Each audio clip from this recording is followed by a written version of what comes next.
Hello and welcome to my confidence commerce classes and myself विवेक गुप्ता। बच्चों आज हम लोग स्टार्ट कर रहे हैं माइक्रो इकोनॉमिक्स का चैप्टर नंबर 2। इससे पहले चैप्टर नंबर 1 में हम लोग ने पढ़ा था सेंट्रल प्रॉब्लम ऑफ इकोनॉमी, जो हमारा कंप्लीट हो गया। आज हम लोग स्टार्ट कर रहे हैं चैप्टर नंबर 2 और इस चैप्टर नंबर 2 का नाम है कंज्यूमर्स इक्विलिब्रियम। कंज्यूमर्स इक्विलिब्रियम ये चैप्टर हमारे माइक्रो इकोनॉमिक्स का सबसे बड़ा और शायद सबसे टेक्निकल चैप्टर होता है। सबसे टेक्निकल इसलिए क्योंकि इसमें बहुत से कॉन्सेप्ट है जो आपको यहाँ पर समझने पड़ते हैं। तो देखिए इस चैप्टर में सबसे पहले हम लोग पढ़ेंगे what is utility. Utility means क्या होता है। तो देखिए the want satisfying capacity of a commodity. कोई भी कमोडिटी हमारी वांट को जितना ज्यादा सेटिस्फाइड कर सकती है, कोई भी कमोडिटी कोई भी प्रोडक्ट हमारे वांट को जितना ज्यादा सेटिस्फाइड कर सकता है, हम ये मानते हैं कि उस प्रोडक्ट में उतनी ज्यादा यूटिलिटी हमको मिल रही है। यूटिलिटी वर्ड का हिंदी में मीन्स होता है उपयोगिता। तो देखिए कोई भी वस्तु कोई भी प्रोडक्ट हमारे लिए उपयोगी तब होता है जब वो हमारी वांट को सेटिस्फाइड कर सकता है। तो यूटिलिटी मीन्स क्या हुआ, want satisfying capacity of a commodity.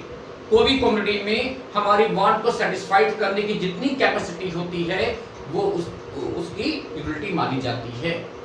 मान लीजिए कोई प्रोडक्ट हमारी वांट को ज्यादा सेटिस्फाइड कर रहा है तो मानते हैं कि वो हमारे लिए ज्यादा उपयोगी होगा, उसकी यूटिलिटी हमारे लिए ज्यादा होगी। और कोई प्रोडक्ट अगर मेरी वांट को कम सेटिस्फाइड कर पा रहा है तो मैं मानता हूं उसकी यूटिलिटी भी कम होगी। जैसे एक एग्जांपल लेते अच्छा सा, सपोज करिए हम बहुत धूप से बाहर से निकल कर आए हैं, अपने घर पहुंचे, बहुत गर्मी लग रही थी, हमें पीने के लिए एक ठंडा पानी दिया जाता है। तो जब मैं वो ठंडा पानी एक गिलास पीऊंगा तो सोचिए उससे हमको यूटिलिटी बहुत ज्यादा मिलेगी। क्यों? क्योंकि हमारी वो वांट को बहुत ज्यादा सेटिस्फाइड कर रही है। लेकिन जरा अब इसी बात को इस तरह सोचिएगा कि हम लोग ऑलरेडी अपने घर में बैठे हुए हैं, एसी रूम में बैठे हुए हैं, हमें कोई प्यास नहीं लग रही है, अब उस वक्त कोई मुझे एक गिलास ठंडा पानी ला के देगा तो सोचिएगा उसकी यूटिलिटी हमारे लिए कम होगी क्योंकि वो हमें कम सेटिस्फैक्शन दे पा रहा है। तो यूटिलिटी का मतलब क्या हुआ कि कोई प्रोडक्ट हमें जितना ज्यादा सेटिस्फैक्शन दे सकता है, जितना हमारी वांट को जितना ज्यादा सेटिस्फाइड कर सकता है, हम मानते हैं उस प्रोडक्ट में उतनी ज्यादा यूटिलिटी होती है। ठीक है, तो यूटिलिटी का मतलब क्या हुआ, want satisfying capacity of a commodity. किसी भी कमोडिटी में हमारी वांट को सेटिस्फाइड करने की जो कैपेसिटी होती है वो कहलाती है यूटिलिटी। ठीक है, तो अब देखिए यूटिलिटी को हमने दो टाइप में डिवाइड किया है। एक हम बोलते हैं टोटल यूटिलिटी और दूसरा होता है marginal utility.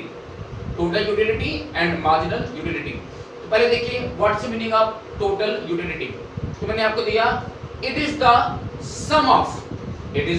Some of all the utilities which is derived by consuming all the units of a commodity. किसी कमोडिटी की ऑल ऑफ यूनिट को कंज्यूम करने से, किसी कमोडिटी की सारी यूनिट को कंज्यूम करने से हमें जो भी यूटिलिटी मिलती है उन सबका अगर हम सम कर लें, उन सबका टोटल कर लें तो वो क्या होता है, टोटल यूटिलिटी। बहुत सिंपल मीनिंग है, किसी प्रोडक्ट की ऑल ऑफ यूनिट को कंज्यूम करने से, सारी यूनिट को कंज्यूम करने से हमें जो भी यूटिलिटी मिली उन सबको ऐड कर लें तो वो क्या हो जाता है, टोटल यूटिलिटी। जैसे मानिए हम अपने घर गए, हमारे घर वालों ने हमें एक रोटी दिया खाने के लिए, जब मैंने फर्स्ट रोटी यूज किया तो मान लीजिए फर्स्ट वाली रोटी से हमको रोटी कितनी मिली, 100। फर्स्ट रोटी से हमको रोटी कितनी मिली, 100। जब एक रोटी खाने के बाद मैंने दूसरी रोटी यूज किया तो उससे हमको रोटी कितनी मिली, मान लीजिए 80। जब मैंने एक और रोटी खाया, तीसरी रोटी यूज किया तो ये रोटी मुझे कितनी मिली, मान लीजिए 60। तो अब अगर मैं ये कहता हूं कि इन तीनों रोटी की टोटल यूनिटी हमको कितनी मिल रही है तो मैं क्या करूंगा, इन तीनों को ऐड कर लेंगे। फर्स्ट से 100, सेकंड से 80, थर्ड से 60, ऐड करिए कितना आया, 240। ठीक है, 240 क्या है मेरा, टोटल यूटिलिटी। तो टोटल यूटिलिटी का मतलब क्या हुआ, it is the sum of all the utilities which is derived by consuming all the units of a commodity. किसी प्रोडक्ट की ऑल यूनिट को यूज करने से, सारी यूनिट को यूज करने से, कंज्यूम करने से हमें जो भी यूटिलिटी मिली उनका सम टोटल यूटिलिटी होता है।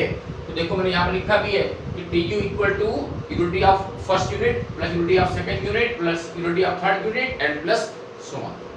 ये हो जाता है हमारी टोटल यूटिलिटी। तो अब देखिए नेक्स्ट मार्जिनल यूटिलिटी में क्या होता है। तो यार कि बच्चों इकोनॉमिक्स में जब भी वर्ड यूज करते हैं मार्जिनल, तो मार्जिनल मीन्स होता है एडिशनल। जैसे अभी हम लोग पढ़ रहे हैं मार्जिनलिटी, आगे हम लोग पढ़ेंगे marginal cost, marginal revenue, marginal production. तो मार्जिनल वर्ड का मीन्स होता है एडिशनल। मार्जिनल मीन्स क्या होता है? Additional.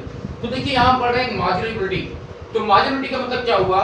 It is the additional utility. Marginality क्या होती है? It is the additional utility which can be derived by consuming one more unit of a commodity. Means क्या हुआ? किसी भी प्रोडक्ट की, किसी भी कमोडिटी की एक एक्स्ट्रा यूनिट को यूज करने से हमें जो एडिशनल यूटिलिटी मिल पाती है, वो एडिशनल यूटिलिटी हमारी कहलाती है मार्जिनल यूटिलिटी। किसी भी प्रोडक्ट की एक एक्स्ट्रा यूनिट को जब यूज करते हैं, तो एक एक्स्ट्रा यूनिट को यूज करने से हमें जो एडिशनल यूटिलिटी मिलती है, वो एडिशनल यूटिलिटी कहलाती है मार्जिनल यूटिलिटी। कैसे? एक अच्छे एग्जांपल देखते हैं। मान लीजिए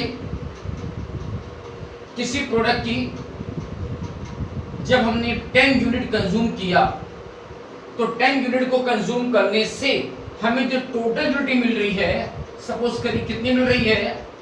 100। 10 यूनिट को कंज्यूम करने से हमें जो टोटल यूनिट मिली 100।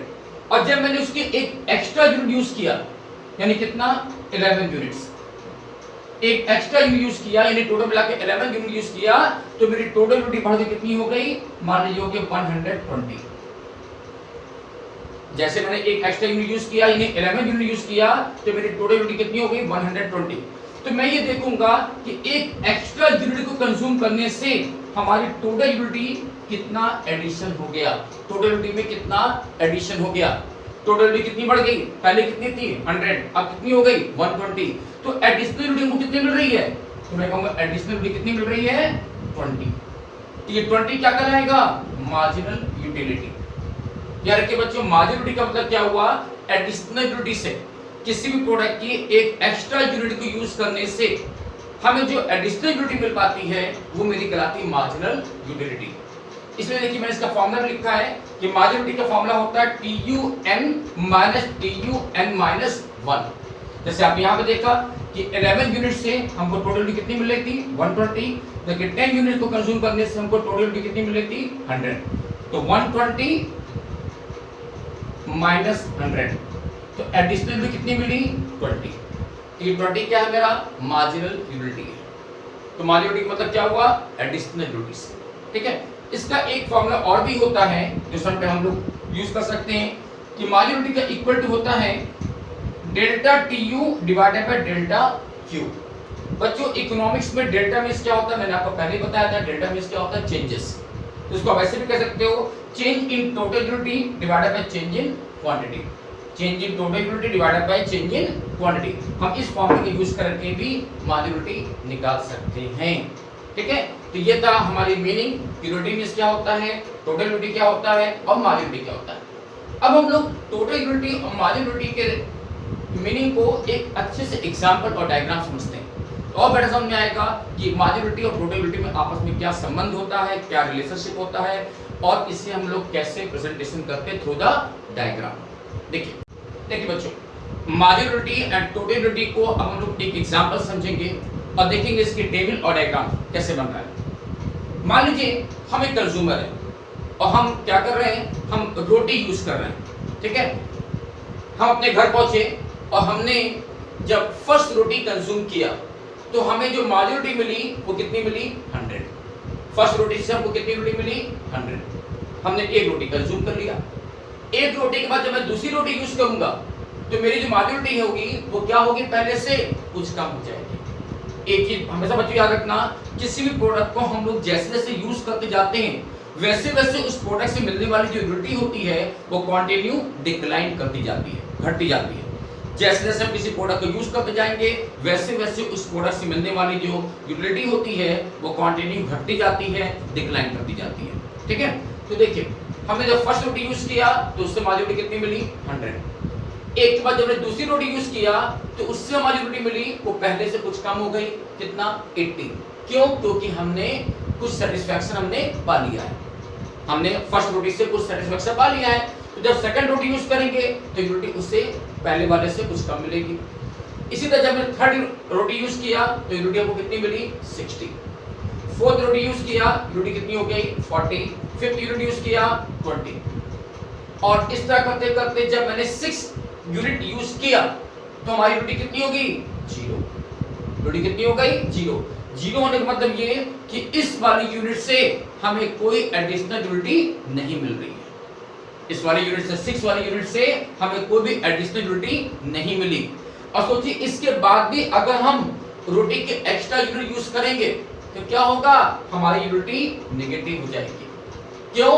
पहले हमारा पेट भर गया था तो उसके बाद भी अगर हम जबरदस्ती खाएंगे तो क्या होगा, हमारी तबीयत खराब हो जाएगी ना। तो क्या हुआ, यूनिट हमारी नेगेटिव हो जाएगी। तो किसी भी प्रोडक्ट को हम जैसे जैसे यूज करके जाते हैं वैसे वैसे उस प्रोडक्ट से मिलने वाली जो मार्जिनलिटी होती है वो कंटिन्यू घटती जाती है। ठीक है, अब देखिए जैसे मैंने मार्जिनलिटी लिख लिया तो इसके बेसिस पर अब हम लोग टोटलिटी निकाल सकते हैं। कैसे? हमने पिछले टॉपिक में आपको दिखाया था कि टोटलिटी कैसे निकलती है कि it is the sum of marginality. ठीक है, फर्स्ट यूनिट से मार्जिनलिटी कितनी मिली थी आपको 100, तो टोटलिटी भी कितनी होगी 100। ठीक है, अब इसके बाद देखना जब सेकंड रोटी हमने यूज किया तो मार्जिनलिटी हमको कितनी मिली है 80। तो मैं कहूंगा मेरी टोटलिटी कितनी हो जाएगी, सेकंड रोटी तक की मेरी टोटलिटी कितनी हुई, तो आप 100 प्लस 80 कर दीजिए तो टोटल यूनिट कितनी हो गई 180। ठीक है, इसी तरह कहेंगे थर्ड यूनिट तक की टोटल यूनिट कितनी हो गई, तो 180 में 60 और प्लस कर दीजिए तो टोटल यूनिट कितनी हो गई 240। ठीक है, इस तरह फोर्थ यूनिट तक की टोटल यूनिट कितनी हुई, तो 240 प्लस 40 कितना आ गया 280। ठीक है, इसके बाद इस तरह ऐड कर जाइए 280 में 20 और प्लस करिए, ये आ गया 300। ओके, अब 300 में अगर मैं 0 ऐड करता हूं तो 300 ही आएगा। 300 में 0 ऐड करो 300 ही आएगा। और उसके बाद देखिए मार्जिनलिटी में नेगेटिव हो गई -20 हो गई तो 300 में से -20 करोगे तो टोटल भी कितनी हो जाएगी अब 280। तो ये हो गई हमारी टोटल यूटिलिटी।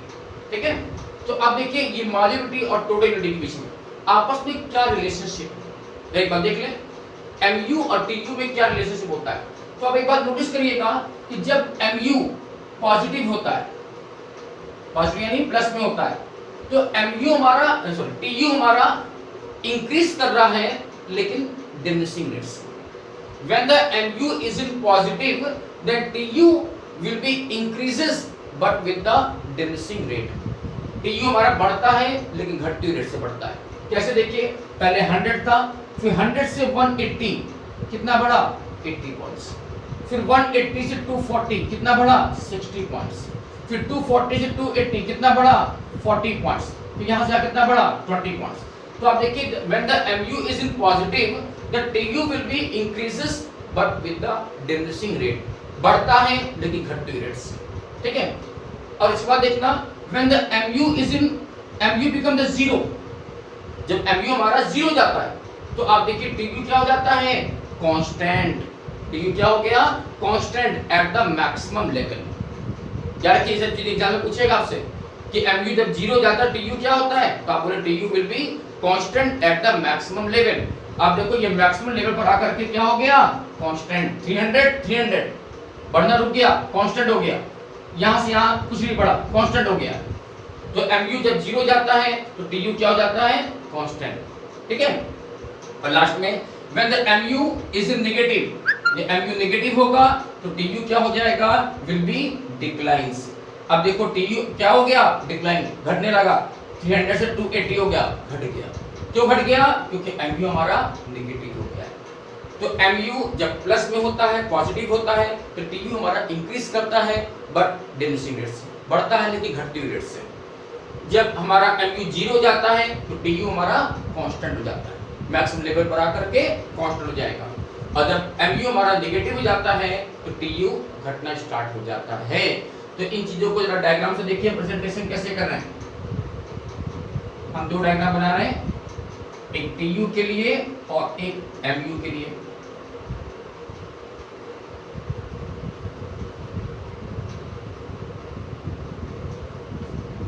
देखिएगा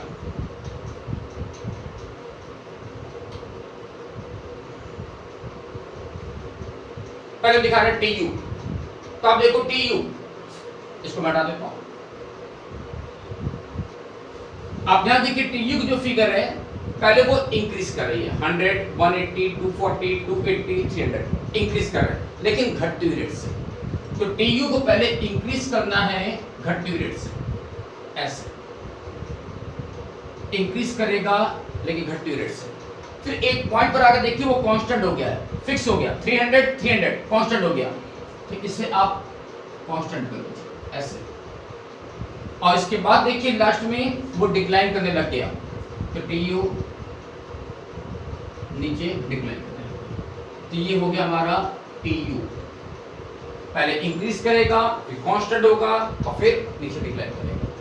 जबकि एमयू देखिएगा, एमयू कंटिन्यू डिक्लाइन करता जा रहा है और डिक्लाइन करते करते जीरो तक चला गया। तो एमयू को जो कर्व होगा वो डिक्लाइन करेगा, ऐसे नीचे गिरता जाएगा और गिरते गिरते जीरो तक पहुंच जाएगा। और याद रखिए जैसे वो जीरो जाता है ना तो टी यू हमारा कांस्टेंट हो जाता है वहीं पर। तो जहां पर टी यू मेरा कांस्टेंट है, देखिए ध्यान से, जहां पर टी यू मेरा कांस्टेंट है वहीं पर एमयू मेरा जीरो पर शो करेगा। जहां पर टी यू मेरा कांस्टेंट हो गया है वहीं पर मेरा एमयू जीरो हो गया। और इसके बाद देखिए जब टी यू नीचे गिरने लगा तो एमयू नेगेटिव हो गया, तो एमयू नीचे नेगेटिव भी जाता है। याद रखिएगा एमयू नेगेटिव हो सकता है but T U can not become negative. T U कभी नेगेटिव नहीं होता, टी यू डिक्लाइन जरूर करता है बट वो नेगेटिव नहीं हो सकता। लेकिन एमयू जीरो भी होता है और नेगेटिव में भी हो सकता है। तो ये था एमयू एंड टी यू।